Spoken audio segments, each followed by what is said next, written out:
Let's start the video off strong with a creep on Twitter venting about how they're totally not a creep on Twitter. Specifically, we have a Pippa-pilled individual today where they say, if Pippa is actually afraid of me, she's really stupid because I'm not like that. Which, pro tip, if your favorite content creator is scared of you, maybe shut up and leave them alone. You will be unsurprised to know that that is not what happens. A few minutes later, he says, I have no arrest records and no cases on stalking either. Hell, my DNA is in a police database. Why would I fucking stalk anyone? Goddamn, you guys are fucking stupid. If I committed an actual crime, I'd be arrested right away. This guy is trying to defend himself against accusations that he's a potential stalker, and his defense is to tell people that he has had his DNA collected by the police.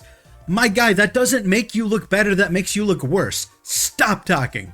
He continues on saying, I fucking tried to be nice and share my feelings, but it didn't work, I guess. Saying, it's not like I fucking did any of this because I was trying to hurt someone else. And just in case you're on this guy's side and you're like, hey, maybe he's just weird, maybe he's just antisocial, maybe he's innocent and he's just really bad at communicating. He then goes on to say, if I really wanted to stalk Pippa, I could have easily found out where she lived and killed her.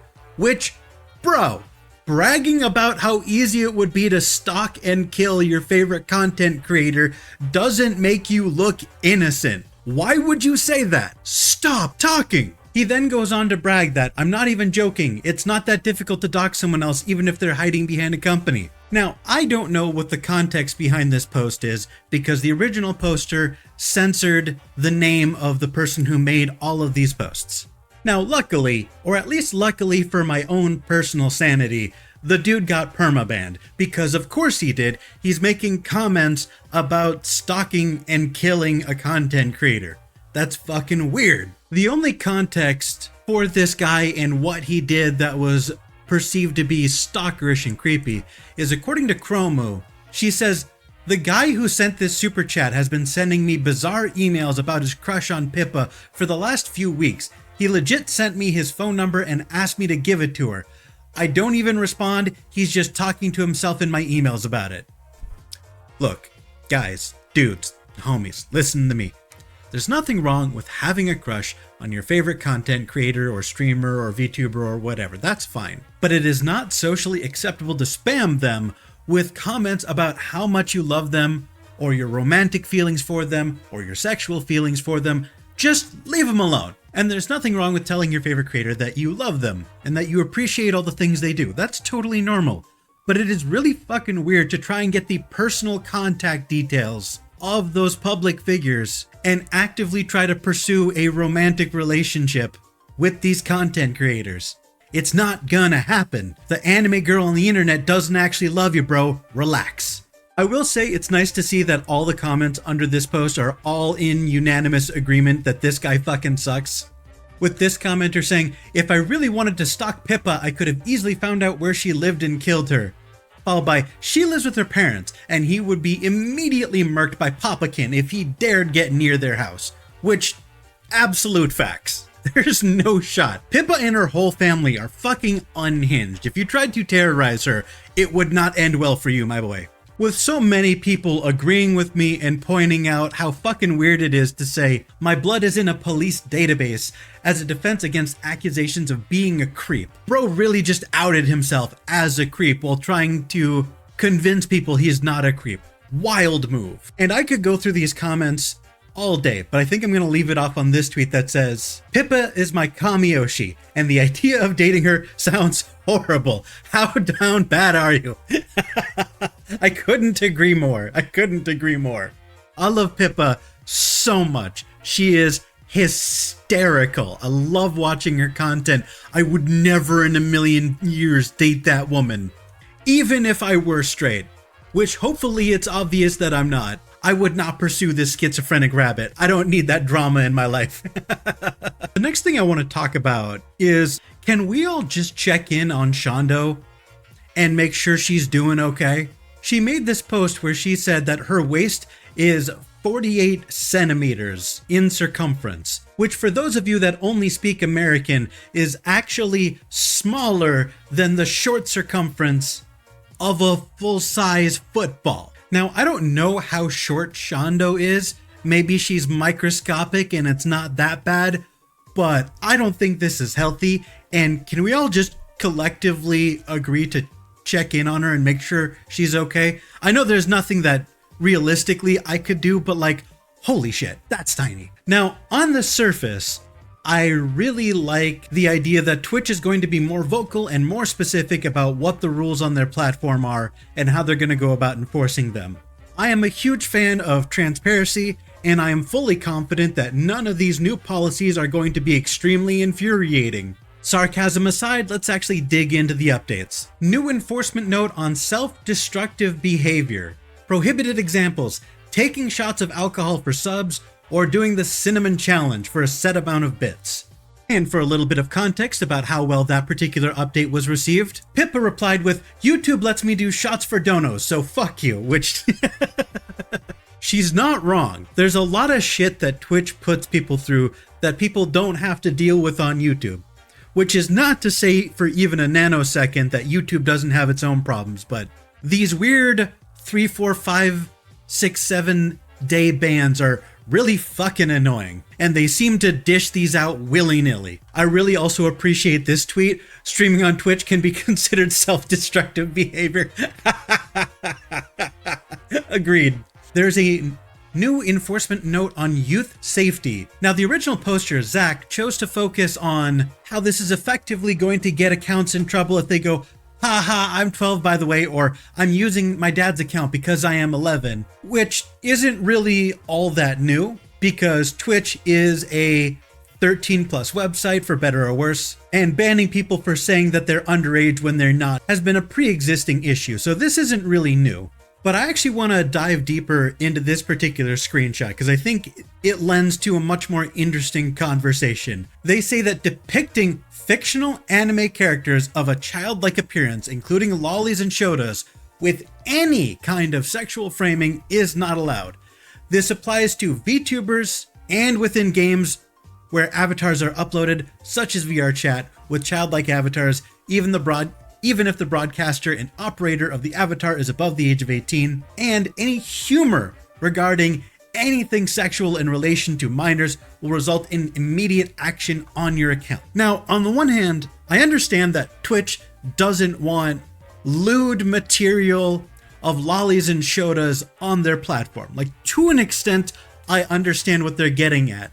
The issue I have is the fact that the way this is worded means that you could get banned just for making a lewd joke with a lolly or shota avatar, and that's something I don't agree with. Now, if you follow me on Twitter, you'll know that I commented on this previously, where I pointed out Chibi Doki. She has a chibi model, arguably a lolly model, and she is probably one of the most unsexy creatures I've ever seen in my life. If this shit is how you get off, you've got some next level brain rot. But the thing is, even though Chibidoki isn't a streamer who sexualizes herself, under these new rules, because of her avatar, if she makes a lewd joke about thirsting for Bowser or feet or whatever, she could potentially get banned. And I think that's really fucking annoying.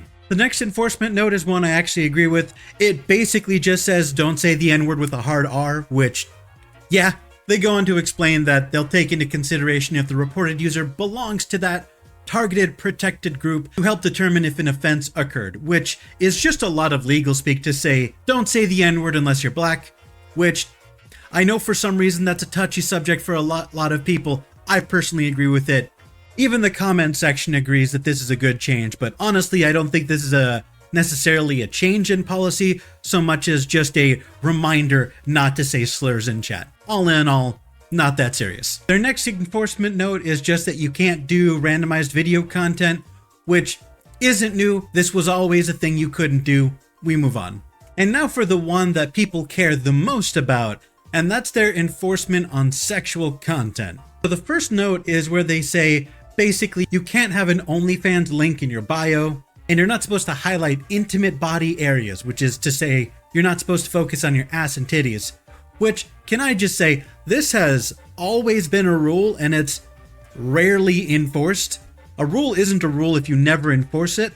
So maybe we'll see a change. Maybe we'll see less OnlyFans girls on Twitch. I doubt it, but we can hope. A lot of this is stuff we already knew. No porn games, no porn mods. But I do find it strange that they say in the previous post that you're not allowed to focus on tits and ass, but then carve out an exception for body painting the tits and ass. It sounds less like a rules clarification and just a Twitch mod's personal preference. He doesn't want his body painting streams to go away. And I'm not the only one who finds the body painting exception a bizarre carve out, and other people complaining that Twitch is home to borderline softcore porn, yet has these rules, so the enforcement on the site is lacking, not necessarily the policy itself. Another big one that got a lot of attention is their attire policy, and there's a couple things that I want to highlight from this. Now, we've all known that you can't show your nuts or show your nips on stream. That's not news. But a weird highlight is the fact that they say your hips also need to be covered. And that feels like an unusual call out for me. Even more unusual is that they say these guidelines apply to VTuber models, but not video game characters, including those uploaded into games such as VR chat. And then they go out of their way to specify hip coverage is often forgotten in this rule. Please be sure that your VTuber model covers this area. They are going out of their way to point out that VTuber models need to cover more hips and VR chat models don't. That's a bizarre carve out. And a lot of people are focusing on this particular detail, such as this commenter who says, I can think of many VTubers who don't have their hips fully covered, herself included. The issue is commissioning new outfits to meet the ever-changing guidelines. It's expensive and time-consuming. And yeah, I have to admit, it's getting kind of old to see a VTuber avatar that is clearly expensive and of high quality, but they can't use it a second time because it shows just a little too much hip or whatever. It's fucking annoying. Another commenter saying, got hips? Exposed hips? Hide them away from TitchTOS with the VTuber chastity belt. Even though I think this asset was clearly made as a meme, I still think it's low-key hilarious and would probably work, considering how Twitch's moderation works. And a lot of people are irritated on the double standard when it comes to VR chat models, with Camilla saying, I hope you know that content like this is 80% of the VR chat category, yet VTubers are facing all the suspensions. Either ban both sides or don't ban at all. This is fucking dog shit. And I agree. Why is this allowed? But VTubers need a fucking chastity belt to stay TOS friendly. The only other update was on spam, scams, malicious conduct, and drop farming. This is not particularly interesting. This was always a rule, and I don't think anyone disagrees with this as far as I know. Honestly, the only pushback I've seen on this particular one isn't the fact that restreams aren't allowed, but the fact that blatant drop farming that does violate TOS isn't taken down even when reported. Now, a lot of people have had a lot of opinions about these new updates, and I want to highlight this post from the other day where this VTuber is saying that they don't believe VTubers are being targeted, claiming that we're being held to the same attire standards as IRL streamers, which is nothing new, and that these guideline updates are just clarifications on existing rules. And here's the thing, on paper, Twitch claims VTubers and IRL streamers are held to the same standard, but they're simply not in practice. And even this person, who is trying to come out and tamp down some of the drama and hate and backlash that's come out about these new guidelines, even this person admits that Twitch has dog shit consistency when it comes to rule enforcement. My only issue with the post is that this person insists that VTubers aren't being targeted and being held to the same standards. She's really only referring to the hips must be covered rule. But if you look outside the attire guidelines and such, I don't think you can say that Twitch isn't targeting VTubers in the rules when they make rules that apply to VTubers but not to VR chat models. And also when they specifically say content creators with childlike models such as lollies or shoudas just straight up can't make certain jokes. Whether people want to admit it or not, VTubers are being held to a different standard.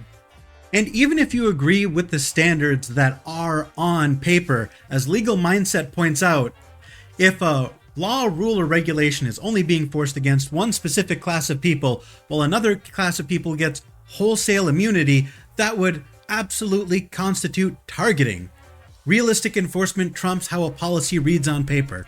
Pointing out how this IRL streamer can be in a bikini with the camera pointed straight at her ass cheeks, and I guess because there's a unfilled inflatable pool in the background, she's immune to the attire guidelines because of their hot tubs and pools policy. And VTubers are being hit with both bans or sexual themes classifications when they're not warranted, such as this content creator who says she got slapped with a sexual content warning on her stream 30 minutes in when all she did was yap about how she has a messed up sleep schedule and talk about her dog's upcoming birthday.